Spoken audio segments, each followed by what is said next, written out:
Hello everyone, welcome back to the channel. Thank you guys for being here. I hope you guys are doing well. In today's video, I would like to share with you some unusual facts about the Philippines. Now, if you're planning to visit or maybe even move to retire to the Philippines, you will encounter some of these things as you explore or adjust to your new surroundings. It is good to get yourself familiarized with these things even before you visit the country. Some things you will find to be unusual, strange, weird, and some things might shock you as a foreigner. Okay, I've divided them in three different categories. So, unusual things you will encounter in the surroundings, in the culture, and some random things. Okay, some of these things my husband actually encountered when he visited the Philippines. I've got some notes here so I don't get lost because I start rambling and then I'm kind of lost in my own thoughts. All right, let's start with the first one. Unusual thing that you will notice in your surrounding. The unsafe electrical wires. Now, this is a thing because when my husband visited the Philippines, he was so shocked by this. Electrical wires hanging loosely from street posts. So, some of those wires are electrical, cable, internet, you name it.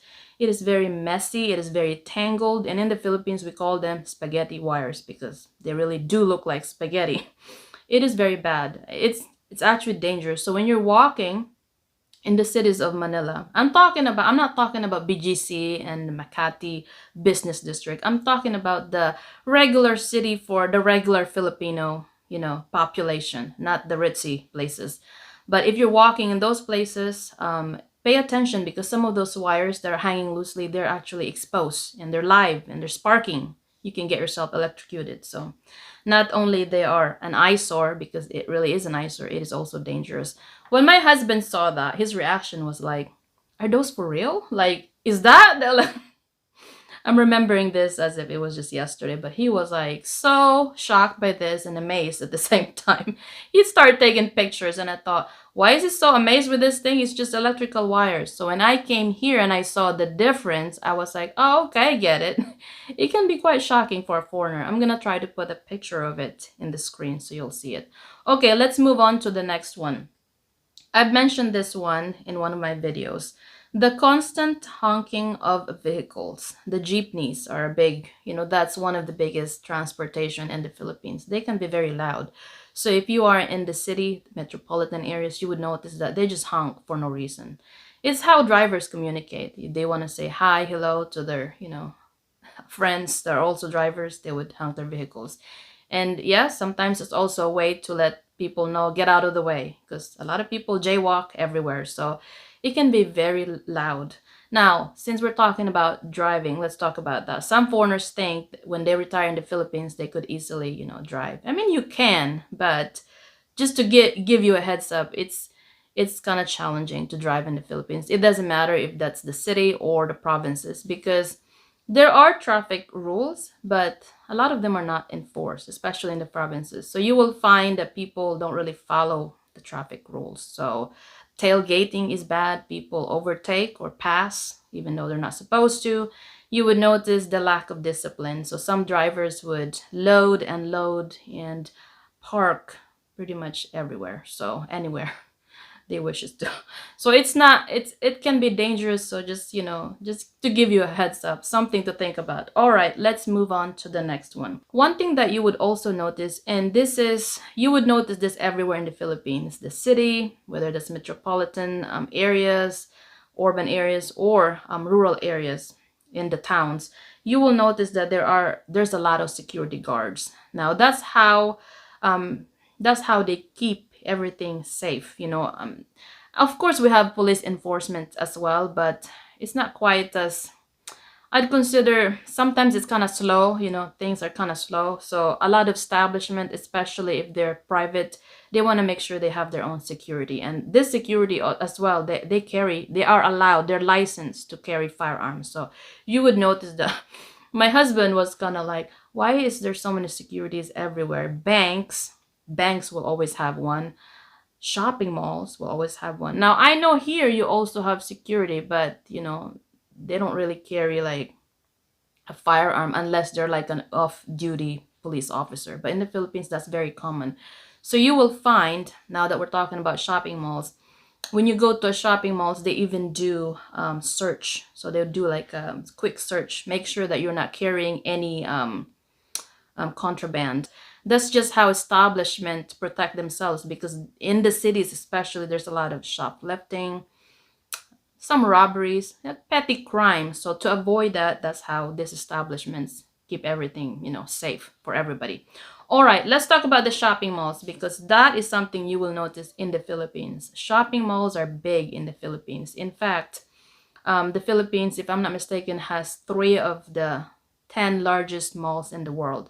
SM North EDSA is one of them, SM Mega Mall, and SM Mall of Asia. These malls are humongous, and Filipinos love the malls. So for a lot of people, the mall is not just where you shop. It is a place of comfort, especially on the summertime. And I say this because I've worked as a sales clerk before. A lot of people would show up in the malls, like, friends, classmates, schoolmates, families, because that's where they get that free AC. It can get very, very hot. So when you go to the mall, it's free AC. And malls in the Philippines are extraordinary. They're not quite the same as you think as the malls here in the US. They have everything. So on the weekends, some families would go to the mall on a Sunday, because some of these malls have churches. Like the Catholics have little chapels on these malls, and on Sundays they have masses. A lot of Pentecostal churches have rented spaces in those malls, and so you can go to the mall early, um, go to church in the mall, get out, get lunch from the food court, and then they have everything in the mall. And then if you want to hang out with family and friends after that, there's a video place there. I mean, it has everything. I mean, go online and search it, and you will find that the malls in the Philippines are just amazing. So they're not just for shopping. They are the place to meet everybody. And it's actually very safe because, again, they have security guards everywhere, and armed security guards, and they do search as well. So for the most part, it is a very safe place. You get the free AC, you got everything there. So why not? So Filipinos really love their malls. Okay, let's talk about things that you will encounter that you might find to be unusual in the culture. So I'm going to go through my list here so I don't get lost.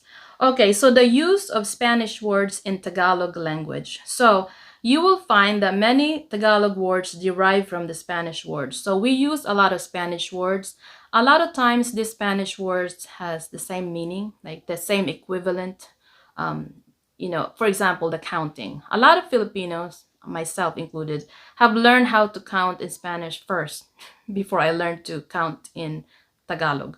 The uno, dos, tres, cuatro, cinco, all the way, we can count very easily because my grandparents used that to count. Counting in Tagalog, the Filipino language, is actually harder, at least for me, like isa, dalawa, tatlo, apat. While in Spanish, it's very commonly used. You go to the store, and they use it all the time. Now, when it comes to the words, we use a lot of Spanish words, but some of the Spanish words have different meaning. Like we use them differently. For example, the Spanish word seguro. Now in Spanish, that translates to sure, certainly, or certain. Now in the Philippines, we kind of use that in a sarcastic way, maybe. When someone asks, "Are you gonna show up to the party tomorrow?" You'll be like, if the Filipino person would say, "Siguro," that means maybe, sure, sure. Like same meaning but not. Does that make sense? So when we say seguro, that means probably. Now, while in Spanish, that means 100% sure, or sure. In Filipino, that means sure, maybe, probably. So that's how. There's many other words I could have used for this, but some of these words I can't really use in YouTube because they're curses. Anyway, let's move on to the next one.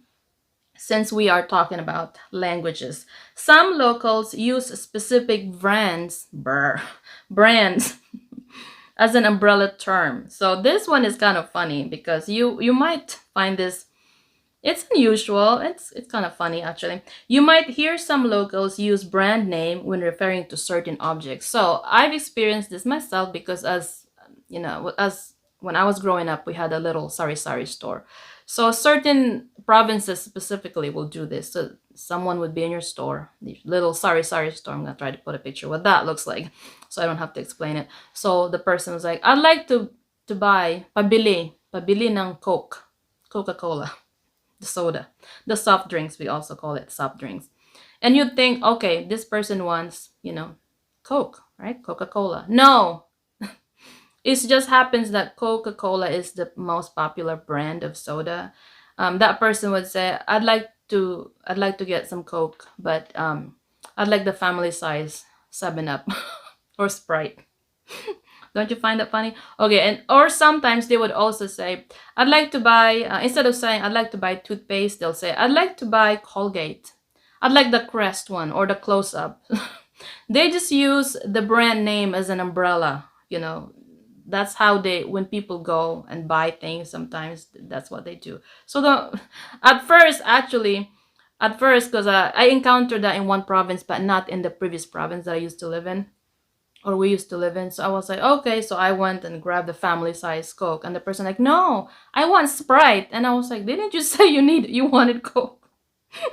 No, but the person meant, soda, but Sprite. Okay, instead of saying I'd like to buy a soft drink or a soda, they say they call it they use the umbrella name, the Coke, because it's the most popular. I'm not sure if I explained that properly, but yeah, hope you understand. Okay, let's move on. The use of, how do you say this, honorifics. I'm gonna put it in the screen, especially when you're talking to someone who's clearly, or maybe you think that person is older to you. So this is kind of a form of courtesy. So most Filipinos would use this just to express, politeness. So you don't have to be related to the person, but if you think that person might be older than you call them ate, which means older sister, kuya, older brother, or uncle, or an aunt. Now, you're not related to them, but if you think they're older than you, depending on how old you think they are, you'll call them that way. Now, everyone that is senior citizen or like an elderly, we call them, lolo, lola, meaning grandpa and grandma. So here they'll be like, why? You're not related to them. No, it's just the way we show our courtesy. You can also use terms like po and opo to like show courtesy to other people. Most people, especially in the provinces, in the countryside, are very courteous. Let's move on to the next one. Let's talk about the staring. Because some foreigners find this unusual. Staring is kind of normal, especially if it's in a public setting. So if you look somewhat different, whether you're very good looking or maybe not, some people maybe find you not to be attractive, people will stare. And I know that's kind of rude here, right?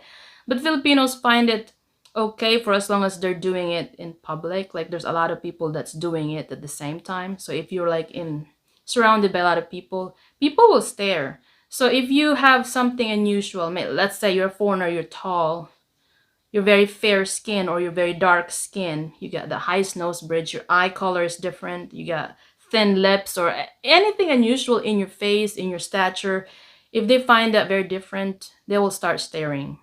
My husband was like, why are they looking at me? I'm like, they just find you good looking. That's why they're looking.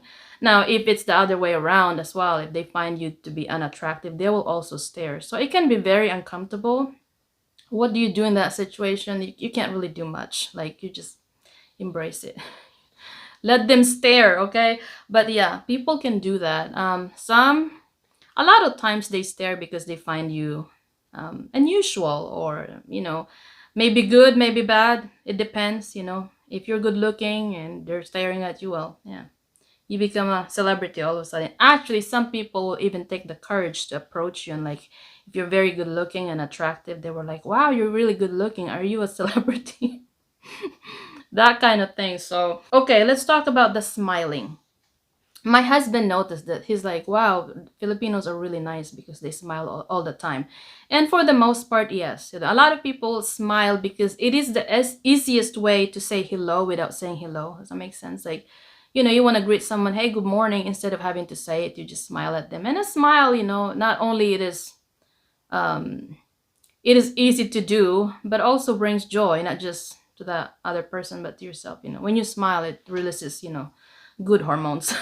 That's what I think. So most Filipinos would smile, but smiling, it doesn't always necessarily mean, positive. Okay. Sometimes people smile. It's smiling in the Philippines for some people is a reaction. So if they feel a little embarrassed, they'll smile. If they're not sure what to say, they'll smile. If they're feeling awkward, they will smile. You ask someone a question and they don't know the answer, they might just give you a smile, and you probably like, why is that person smiling? It is a reaction there. So it is a nice reaction even though you are in a not so nice situation. Does that make sense? So yeah, majority of the time people smile because they're friendly, but sometimes they just smile maybe because they can't speak English, but they don't want to be rude to you. So instead of saying, no, or not knowing what to say, they just give you a smile. So, you know, it's hard to learn to read what those smile means, because if you're not from there, then you'll never know. Okay, let's talk about the next one. The friendliness. Majority of Filipinos are very friendly. You would notice that as soon as you get off the airport, you will notice that, wow, people are really, really friendly. But sometimes the friendliness can be a little too much. Some foreigners have mentioned this, like, there's that downside to the friendliness. Some people say it's a little intrusive. Some people say it's borderline, like over familiarity. They said, especially if you're there to not really have fun, but to be, if you're traveling for business, yeah, it can be a little, people just, it's very different, okay? Especially if you go to the provinces. Some provinces, not all, but some people really are very warm. And if you're not like an extroverted type of person, you're very like, you like your space, you might find it uncomfortable. Because people, if a lot of times if you're not from there, they want to know where you're from. They'll be like, hey, like, where are you from? What are you doing here? Who are you visiting?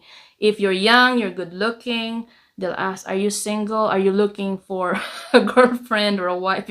You got matchmakers everywhere. So it can be a little bit uncomfortable for some, but that is the culture. So don't get alarmed. These people are just, that is a normal thing in the Philippines, especially in the provinces. Okay. And you will find that some people, because if they just happen to like you, they will invite you for a meal. They would, invite to give you, or they will even ask, if you find a group of men drinking in the road, they will ask you, invite you to, have a little tagay, they call it shot.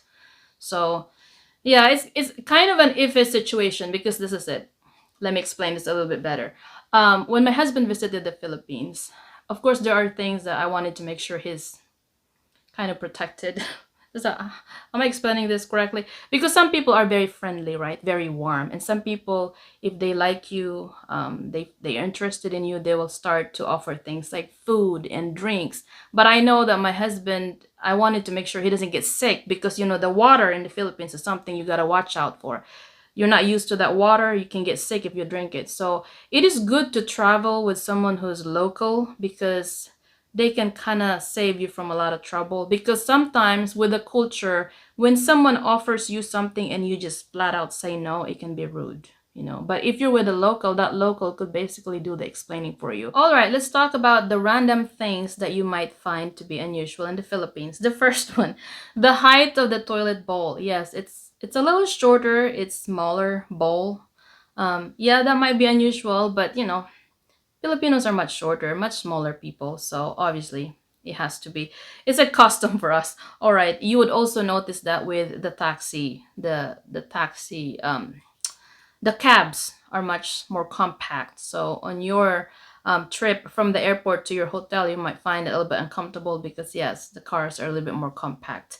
Speaking of restrooms, toilets, you will also find that most public restrooms in the Philippines don't have a toilet paper. Filipinos prefer water when it comes to cleaning, especially if it's a number two. Water and soap, always. Filipinos prefer that. And most restroom have a thing called tabo, or dipper, so we call it. And then a pail of water.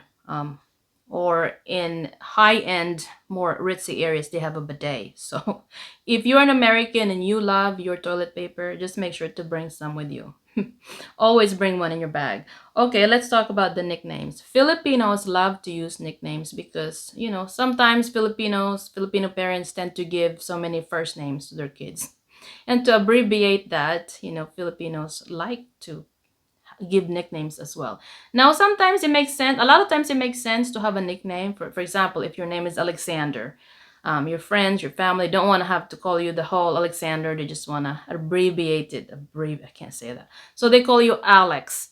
But what you would find to be unusual, maybe kind of strange, is that some of these nicknames have nothing to do with the person's name. Now, my first cousin, which I went to actually high school too. For the longest time, I thought his name was his nickname because we called him Pupoy. And then later I found out his first name is actually Angel. See, it's not even close. Angel Pupoy. Not even close. It's not just really to abbreviate the name of the person, but also it's kind of a form of endearment. So if it's your family and friends, people who know you, they will call you something that they feel comfortable, right, when you were a child, and then you kind of just, you end up being called that way for the rest of your life. And some people don't even realize your name is completely different, nothing to do with the nickname given to you. All right, let's talk about this one because this one's fun. The banana ketchup. My husband, when he first tried banana ketchup, he thought, "What is this thing? It's sweet. What kind of ketchup is this?" And I thought, "What is it talking about? It is ketchup." And then I find out that here in the US, you guys' ketchup is made of tomatoes. So makes sense. Tomatoes, when they're ripe, they're red. Now, the banana ketchup in the Philippines is also red, but technically it's red because they put food coloring on it, because bananas are not red. So yes, the ketchup in the Philippines, a lot of them are made from bananas, okay? Sweet. We like it sweet. I'm going to put a picture of what it looks like. It is red because they put color, like food coloring on it. But yes, yeah. Our ketchup are made from bananas. We also have tomato type of ketchup, but we prefer the banana ones, all right? Okay, so when you try that in the Philippines, you're probably like, "Oh, this is kind of weird," but yeah, we like it. All right, the last one. The popular delicacy called balut. Yeah, some foreigners find this shocking because balut is essentially a boiled egg, but it's not really like from chicken. It is fertilized duck egg with half formed chick inside. A lot of Filipinos eat this because, as with everything strange, they find it to be like an aphrodisiac. Is that what you call it? But anyways, I don't know if that's true, but yeah, some Filipinas try to challenge their foreign boyfriends or husbands. Challenge or dare, like, you wanna be Filipino, try this.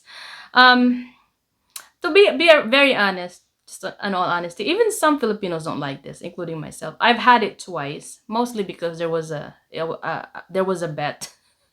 When I was in college, someone said you gotta eat this or you had to pay this. So I was like, I tried it. Let's just have boiled eggs. There's no need to eat this. But yeah, if you want to experience the culture, you like, interesting things, you can try that. It is a thing in the Philippines. Actually, Southeast Asian countries, some do like this. It is a delicacy, but it's very popular in the Philippines.